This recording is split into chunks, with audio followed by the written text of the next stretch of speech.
ஆரோக்கியமான வாழ்க்கைக்கு Auravil Health Mix auravil.in வெப்சைட்ல இருந்து வாங்கலாம்.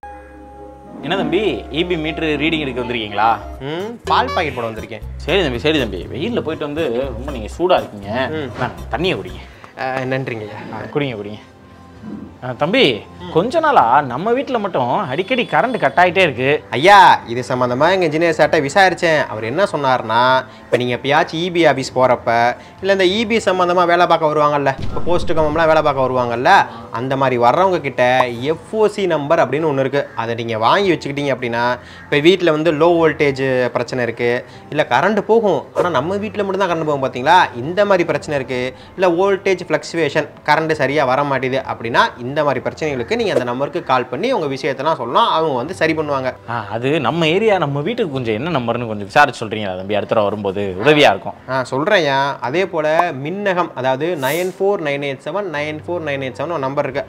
அந்த நம்பருக்கு நீங்கள் கால் பண்ணி உங்கள் பிரச்சனைகள்லாம் சொல்லலாம். சரி தம்பி நாங்கள் ரொம்ப நன்றி. அப்படியே கிளம்புறேன். தம்பி இந்தாங்க காசு. எதுக்கு காசு? எனக்கு எது காசு? இல்லை தம்பி அப்படியே பில்லு நம்பரு தரேன், அட்டையை தரேன், எனக்கு இபி பில்லை மட்டும் கட்டிட்டு தந்துடுறீங்களா? என்னங்கய்யா எனக்கு வேறு வேலை இல்லை. இப்படி ஒவ்வொரு வீட்லையும் காசையும் அட்டையும் கொடுத்து போய் கட்டுங்கன்னு சொன்னால் என் பொழப்பு என்ன ஆகுறது? இந்த வேகாத வெயிலில் இபி ஆஃபீஸுக்கு நடந்து போகணும். அதுக்கு என்ன பண்ண சொல்கிறீங்க? பில்லு கட்டலைன்னா ஃபியூஸ் எப்படி விட்றாங்க? பரவாயில்லையா, போய் கட்டுங்க சீக்கிரம். இபி ஆஃபீஸுக்கு போனால் வேற கூட்டமாக இருக்கும், லைனில் நிற்கணும், ரொம்ப நேரம் வேற நிற்கணும், எனக்கு வேற காலு வலி. ஐயா உங்களுக்கு கால் வலினா வீட்டில் இருக்கவங்க பசங்க யாரையாச்சும் போக சொல்லுங்கய்யா, என்னை ஆளை விடுங்க. வீட்டில் இருக்க பசங்களை போச்சோன்னோம்னா லேட் ஆயிரும், லாஸ் ஆஃப் பே ஆயிரும், சம்பளம் முழுசாக வராது, பரவாயில்லையான்னு கேட்குறாங்க. பார்க்க வேற பாவமாக இருக்கு. சரி கொடுங்க, கட்டுறேன். ஐயா காசுலாம் வேணாம். எந்த காலத்தில் இருக்கீங்க? உங்கள் ஃபோனை கொடுங்க. இப்போ நான் காசு கொடுத்து இபி பில் கட்டணும்னு அவசியமே கிடையாது. எப்படி தம்பி அது? இப்போ ஃபோனில் இந்த ஜிபே, இந்த ஃபோன்பே ஆப் இருக்குது பார்த்தீங்களா? ஆமாம், அந்த காசு அனுப்புகிற ஆப் தானே, அது என்கிட்ட இருக்கே. அந்த ஆப்பில் போய்கிட்டு எலக்ட்ரிசிட்டி அப்படின்ற ஒரு ஆப்ஷன் இருக்கும். அந்த ஆப்ஷன் உள்ளே போயிட்டு டிஎன்இபின்னு சர்ச் பண்ணி சூஸ் பண்ணிவிட்டு உள்ளே போனோம்னா கன்சியூமர் நம்பர் அப்படின்னு ஒன்று கேட்கும். அதாவது நம்ம இபி அட்டையில் மின் இணைப்பு எண் அப்படின்னு ஒன்று இருக்கும். இந்த இருக்குது பார்த்தீங்களா?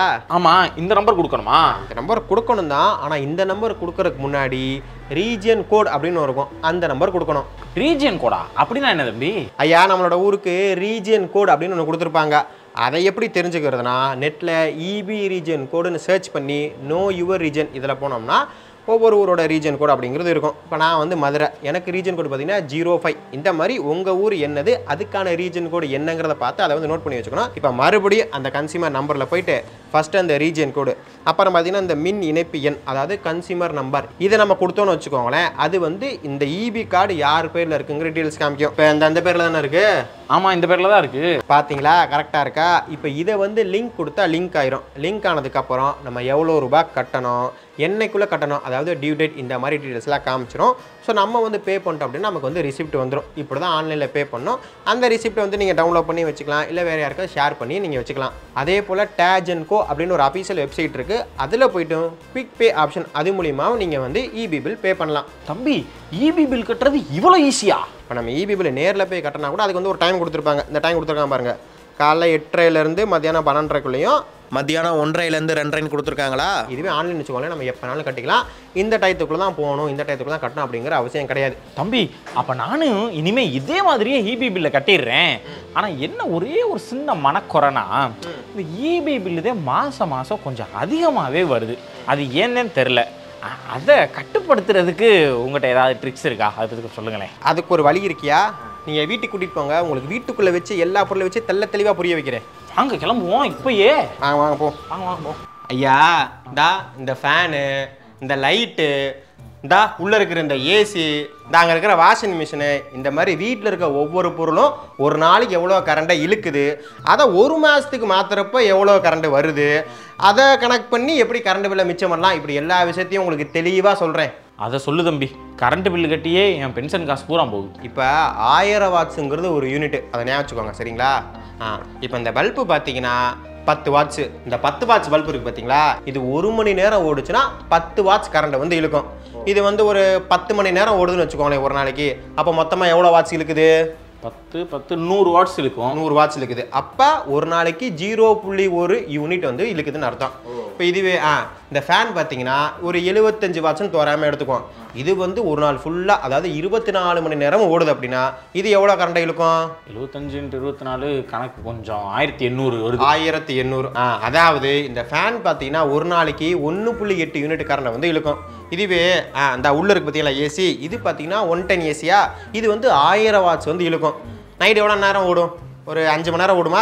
ஓடும்பா. 5 மணி நேரம் ஓடுனா 1000 × 5 போட்டால் 5000, அதாவது 5 யூனிட் இருக்கும். இப்போ இந்த பல்பு பார்த்தீங்கன்னா 0.1 கரண்ட் வந்து இழுக்குது. இதுவே இந்த ஃபேன் பார்த்தீங்கன்னா 1.8 யூனிட் கரண்ட் வந்து இழுக்குது. இதுவே இந்த ஏசி பார்த்தீங்கன்னா ஒரு நாளைக்கு 5 யூனிட் கரண்ட் இழுக்குது.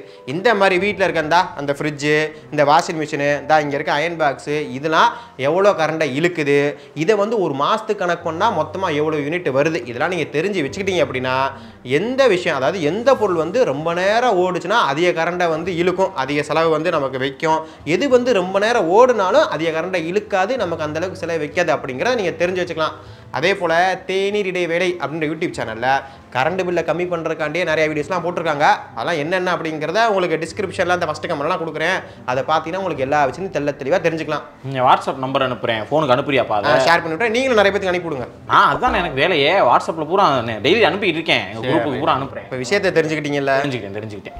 ஐயா, இப்போ சென்னை பக்கம் வாடகை வீட்டுலாம் இருக்காங்கல்ல, அவங்களுக்கு வந்து இந்த மாதிரி பிரச்சனைலாம் வர்றதில்லை. ஏன்னா ஓனர் வந்து வாடகைக்கு வீடை விடும்போதே மாதம் இவ்வளோ கரண்ட் பில் நீங்கள் கட்டிடணுப்பா அப்படின்ற மாதிரி சொல்லிடுறாங்க. யூனிட்டுக்கு 8 ரூபா இல்லை. சரி, இந்த மாதிரி விஷயங்கள்லாம் நடக்குது. சில ஓனர்லாம் பார்த்தீங்கன்னா மாதத்துக்குள்ள கரண்ட் பில் வந்துருக்குன்னு சொல்லிட்டு அவங்களுக்கு வந்து மெசேஜ் அனுப்பி விட்றாங்க. ஒன்று நீங்களே ஆன்லைனில் கட்டிக்கோங்க, இல்லை எனக்கு அனுப்பிவிடுங்க, நாங்கள் கட்டிக்கிறோம். இந்த மாதிரி விஷயங்கள்லாம் இருக்குது. ஸோ அவங்க பார்த்தீங்கன்னா மேக்ஸிமம் ஆன்லைன்லேயே கட்டிடுறாங்க. ஆனால் அந்த ஊர் சைடு இருக்காங்க பார்த்தீங்களா, அவங்களுக்கு தான் இந்த விஷயம், இந்த வசதி தான் இருக்கிறதே தெரிய மாட்டேது. அவங்க தான் கரண்ட் பில் எவ்வளோ வருதுன்னு பார்த்துட்டு ஈபி கார்டை தூக்கிட்டு ஈபி ஆஃபீஸுக்கு போயிடுறாங்க. அங்கே போய் லைனில் நிற்கிறது, ஏன்னா அந்த ஆப்ஷன்லாம் இருக்குல்ல, இதெல்லாம் தெரியாமனால தான் அவங்க போகிறாங்க. ஸோ அவங்களுக்குலாம் இந்த ஆப்ஷன் தெரிஞ்சு வச்சுக்கிட்டாங்க அப்படின்னா அவங்களுக்கு வந்து ஈஸியாகவே இந்த வேலையெல்லாம் முடிஞ்சிடும்ல. அவங்க வந்து அலைய தேவையில்லை. இல்லை வீட்டில் இருக்க பசங்களுக்கு ஃபோன் பண்ணி இந்த மாதிரி நீ வந்து லிங்க் பண்ணி வச்சுக்கப்பா, லிங்க் பண்ணி வச்சுட்டா மாதம் இல்லை 2 மாதத்தோட நீ கரண்ட் பில் கட்டுறப்போ எல்லாம் கட்டி விட்டுருப்பான்னு சொல்லிட்டாங்கன்னா வேலை ஈஸியாக முடிஞ்சிடும்ல. ஸோ அவங்களுக்காண்டி தான் இவ்வளோ விஷயத்தை நான் தெளிவாக சொன்னேன்.